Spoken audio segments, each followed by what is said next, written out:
CTET paper 2 का जो social science है उसमें एनसीईआरटी की जो नोट्स आपके पूछे जाते हैं, यह लेसन 7 जो है वो क्लास 6 का एनसीईआरटी बुक का यह आपका ये वन लाइनर नोट्स है, ठीक है ना। तो इसको हम एक एक करके देखेंगे और जो जो इंपॉर्टेंट पॉइंट्स हैं इसमें आप इसको अपनी कॉपी में क्या करेंगे, नोट करते हुए चलेंगे, ठीक है ना। तो चलिए सबसे पहले हम देखेंगे यहाँ पे जो पहला पॉइंट है वो क्या है, कह रहा है कि भारत की जो संस्कृति विश्व की सबसे प्राचीन एवं निरंतर विकसित होने वाली संस्कृतियों में से एक है, ठीक है ना। दूसरा पॉइंट है, वेद भारत के सबसे प्राचीन ग्रंथ हैं, यानी जो वेद है ना वह भारत का सबसे प्राचीन ग्रंथ है, ठीक है। और जो वेदांत दर्शन है वह आपका जो है ना वो उसका जो आधार है वह उपनिषद है, यानी वेदांत दर्शन का जो आधार है, जो बेस है वह आपका उपनिषद है, ठीक है ना। चलिए नेक्स्ट देखिए, ज्यादा समय आपका मैं नहीं लूंगा, ठीक है ना, जल्दी जल्दी नोट्स को हम आगे बढ़ते चलेंगे। नेक्स्ट आपका दिया है नचिकेता। नचिकेता का जो वर्णन है वह आपको कठोपनिषद में क्या होता है, मिलता है, ठीक है ना। और यम के नचिकेता, कह रहा है कि यम के नचिकेता को आत्मा के अमर होने का ज्ञान दिया, ठीक है ना। यह क्वेश्चंस इंपॉर्टेंट है, इसको आप नोट आउट कर लेंगे, काफी इंपॉर्टेंट क्वेश्चन है, ठीक है ना। ये दोनों क्वेश्चन आपके इंपॉर्टेंट, लगभग सब क्वेश्चन इंपॉर्टेंट ही होने वाले हैं।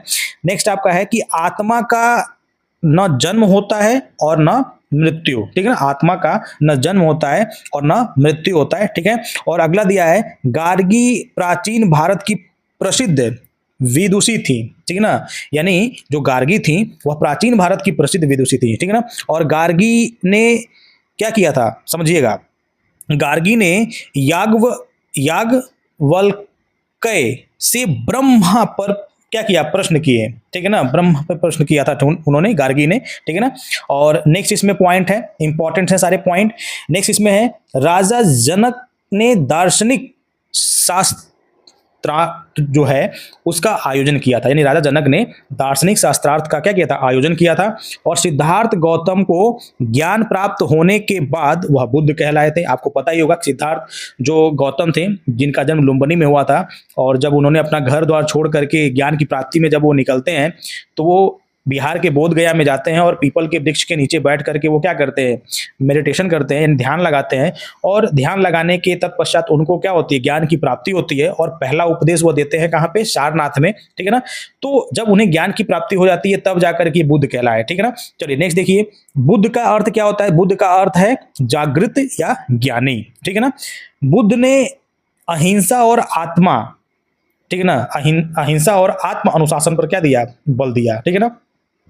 बुद्ध ने संघ की स्थापना की, यानी बुद्ध ने क्या किए थे, अलग अलग, मतलब कह सकते हैं कि बुद्ध में एक संघ थी जिसकी स्थापना उन्होंने की थी, बुद्ध ने की थी। और इसमें जो उन्होंने कहा कि संघ जो है ना वो भिक्षुओं और बाद में भिक्षुड़ियों का समुदाय था, यानी बौद्ध भिक्षुक और बौद्ध भिक्षुड़ी जो थी, ठीक है ना, जो उसमें साधु महात्मा टाइप के जो होते हैं उनके लिए मतलब ये था संघ, ठीक है ना। और नेक्स्ट इसमें है पॉइंट, कह रहा है कि बुद्ध के उपदेश भारत और पूरे एशिया में फैले, ठीक है। बुद्ध ने कहा स्वयं पर विजय सबसे बड़ी क्या है, विजय है। जैन मत भी 6ठी शताब्दी ईसा पूर्व में लोकप्रिय हुआ, यानी 6ठी शताब्दी ईसा पूर्व में जो जैन है और बौद्ध है ये दोनों काफी मतलब कह सकते हैं कि क्या कह सकते हैं, फेमस हुए थे, लोकप्रिय हुए थे, ठीक है ना। तो जैन मत भी 6ठी शताब्दी में क्या था, काफी लोकप्रिय था। और वर्धमान जो थे, वर्धमान महावीर जिसको हम बोलते हैं, तो वर्धमान का जन्म वैशाली के निकट हुआ था। और वर्धमान को ज्ञान प्राप्त होने के बाद ये महावीर कहलाए थे, महावीर स्वामी इन्हीं को हम कहते हैं, ठीक है ना। तो उनका नाम वर्धमान था। तो जब ज्ञान की प्राप्ति हो जाती तब इनको महावीर कहा गया। वैसे ही सिद्धार्थ को जब ज्ञान की प्राप्ति हुई तो उन्हें महात्मा बुद्ध कहा गया, ठीक है ना। और आगे इसमें जैन शब्द जिन से बना है, यानी जो जैन शब्द है वो जिन से बना हुआ है, जिसका अर्थ होता है विजेता, यानी जैन शब्द जिन से बना हुआ है और जैन का मतलब होता है विजेता होता है, ठीक है ना। चलिए नेक्स्ट देखते हैं यहाँ पे। नेक्स्ट है यहाँ पे जैन मत में 3 प्रमुख सिद्धांत है, यानी जैन मत, यानी जैन में 3 प्रमुख सिद्धांत हैं, ठीक है ना। और वो जो सिद्धांत है आपके काफी इंपॉर्टेंट है। देखिए पहला जो है वो है आपका अहिंसा, दूसरा आपका है दूसरा आपका क्या है, अनेकांतवाद, ठीक है ना। और जो तीसरा है वो है अपरिग्रह। ये आपके 3 यहाँ पर आपके इंपॉर्टेंट यहाँ पर दिए गए हैं। नेक्स्ट है इसमें कह रहा है कि जो यहाँ पे अनेकांतवाद है ना, इसका अर्थ होता है सत्य के अनेक पक्ष हो सकते हैं। यानी जैन मत के अनुसार जो 3 सिद्धांत हैं उसमें जो दूसरा जो सिद्धांत है अनेकांतवाद, इसका मतलब है कि सत्य के अनेक पक्ष हो सकते हैं, यानी सत्य जो है ना उसको अलग अलग पक्ष में रखा जा सकता है। और अपरिग्रह का जो अर्थ है वो अनावश्यक वस्तुओं का संग्रह न करना, यानी जिस चीज़ की हमें ज़रूरत है हमको उन्हीं चीज़ों का उपयोग करना चाहिए, आवश्यकता होने पर इसका उपयोग करना चाहिए। मतलब जिस चीज़ की आवश्यकता नहीं है उसका हमें संग्रह करने की कोई ज़रूरत नहीं है, वह अपरिग्रह का अर्थ होता है। जैन मत सभी जीवों को, यानी सभी जीवों की परस्पर निर्भरता को क्या करता है, बल देता है। और जातक कथाएं जो है वो बुद्ध के पूर्व जन्मों की कहानियां हैं।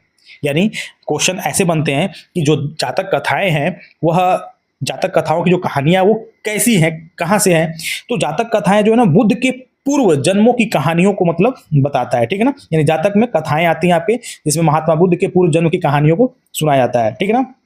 और अगला है वानर राज की कथा निस्वार्थ सेवा का संदेश देता है। रोहिड़े की जैन कथा सम्यक कर्म का महत्व बताती है, ये भी इंपॉर्टेंट है आपका। प्रत्येक व्यक्ति को जीवन में दूसरा अवसर मिलना चाहिए, ठीक है ना। और बौद्ध और जैन मत दोनों विचारों की अहिंसा पर बल देते हैं, यानी बौद्ध धर्म और जैन धर्म, इन दोनों लोगों का जो मत था, जो विचार था ना, वो अहिंसा वाला था। यानी दोनों लोग अहिंसा पर क्या करते थे, बल देते थे। भिक्षु और भिक्षुणियों उपदेशों के प्रचार के लिए दूर दूर तक यात्रा करते थे, ठीक है ना। यानी बौद्ध धर्म में जो भिक्षु और भिक्षुणियां थी वह अपने धर्म यानी बौद्ध धर्म का प्रचार करने के लिए वो दूर दूर तक भ्रमण करते थे, ठीक है ना। चलिए नेक्स्ट, यहाँ पे काफी इंपॉर्टेंट वाला क्वेश्चन है कि एलोरा की जो गुफाएं हैं वो बौद्ध, जैन और हिंदू परंपराओं से संबंधित हैं। ये काफी इंपॉर्टेंट है, इसको आप लोग जरूर देख लेंगे कि जो एलोरा की जो गुफाएं हैं वो बौद्ध, जैन और हिंदू परंपराओं से क्या है, संबंधित हैं, ठीक है ना। चलिए नेक्स्ट आगे बढ़ते हैं। कह रहा है कि यहाँ पे चार्वाक दर्शन जो दिया हुआ है, ठीक है ना, यहाँ पे आप जो देख रहे हैं जो नेक्स्ट पॉइंट आपका है, ठीक है ना। तो ये जो चार्वाक जो दर्शन को लोकायत भी कहा जाता है, ठीक है ना। और जो ये चार्वाक दर्शन है ये भौतिक जगत को ही सत्य मानता है, ठीक है ना। किसको, भौतिक जगत को, मतलब जो है, जो दिख रहा है, ठीक है ना। और वैदिक, बौद्ध और जैन दर्शनों में कई समान मूल्य पाए गए, यानी वैदिक धर्म में, बौद्ध धर्म में और जैन धर्म में कुछ चीजें जो है ना वो सेम है, मतलब एक जैसी ही हैं। लोक परंपराएं पीढ़ी दर पीढ़ी मौखिक रूप से चलती हैं। जनजातियां समान संस्कृति, भाषा और परंपरा वाले समुदाय हैं, ठीक है ना। और नेक्स्ट पॉइंट है आपका कि भारत में 2011 के अनुसार 705 जनजातियां थी, यानी 2011 की जो जनगणना हुई थी उसके अनुसार भारत में 705 जनजातियों को मतलब क्या किया गया था, मतलब आइडेंटिफाई किया गया था। जनजातीय संस्कृति भारतीय संस्कृति का क्या है, महत्वपूर्ण अंग है। यानी जो जनजाति जो संस्कृति है वो भारतीय संस्कृति का क्या है, एक बहुत ही महत्वपूर्ण अंग है। भगवान जो जगन्नाथ है जो कि पुरी में है, तो कह रहा है कि भगवान जगन्नाथ को मूल रूप से जनजातीय देवता माना जाता है, ठीक है ना, जो कि उड़ीसा के पुरी में है, ठीक है ना। बे ऑफ बंगाल यानी बंगाल की खाड़ी के मतलब तटी पे है जगन्नाथ भगवान जी, ठीक है ना, पुरी में विराजमान है, ठीक है। तो भगवान जगन्नाथ को हम जनजातीय देवता के नाम से भी जानते हैं, यह आपको पता होना चाहिए, ठीक है ना। चलिए नेक्स्ट देखिए। अनेक जनजातियां हैं वह आपके प्रकृति को पवित्र मानती हैं, यानी अनेक जनजातियां हैं वह प्रकृति को क्या करती हैं, पवित्र मानती हैं। और पवित्र इसलिए मानती है क्योंकि जो जनजाति है ना उनका प्रकृति से कुछ ज्यादा ही संबंध है। वह जंगलों में रहती हैं, पेड़ पौधे जीव जंतुओं के बीच में रहते हैं, नेचर से उनका ज्यादा लगाव होता है, सूर्य की पूजा करते हैं, पेड़ का पूजा करते हैं, तो कहीं ना कहीं उनको प्रकृति ही क्या होती है, सबसे मतलब कह सकते हैं कि पवित्र दिखाई पड़ती है, ठीक है ना। अगला आपका है टोडा जनजाति नीलगिरी पर्वत के शिखरों को पवित्र मानती हैं, ठीक है ना। कौन, टोडा जनजाति नीलगिरी पर्वत के शिखरों को पवित्र मानती है, उनको पूजती हैं, उनकी पूजा करती हैं वो, ठीक है ना। चलिए नेक्स्ट देखिए। नेक्स्ट आपका है अरुणाचल प्रदेश की अनेक जनजातियां डोनी पोलो की पूजा करती हैं। किसकी, डोनी पोलो की पूजा करती हैं। मुंडा संथाल जनजातियां सिंह बोगा को परमेश्वर मानती हैं। और भारतीय संस्कृति में विभिन्न परंपराओं का परस्पर आदान प्रदान हुआ है। तो ये जितने भी आपके इंपॉर्टेंट जो आपके जो वन लाइनर ये जो नोट्स थे ये आपके क्लास 6 एनसीईआरटी के बुक्स का था, ठीक है ना, जो कि लेसन 7 था। लेसन 1 2 3 4 5 6 ऑलरेडी अपलोड कर दिए गए हैं यूट्यूब पे, इसका आपको प्लेलिस्ट भी मिल जाएगा, ठीक ना। और आगे का भी जो लेसन है आपको धीरे धीरे करके मिल जाएगा, एग्जाम से पहले आपको सारे लेसन कंप्लीट कर दिए जाएंगे। क्लास 7 का भी आपका हो जाएगा, क्लास 8 का भी हो जाएगा। तो चैनल पे नए हैं तो सब्सक्राइब कर लीजिए, और चैनल पे भाई जो भी वीडियोज आपको अच्छी लगी उसको लाइक और कमेंट जरूर करिएगा, ठीक है ना, और दोस्तों के साथ शेयर करिएगा, ठीक है। धन्यवाद।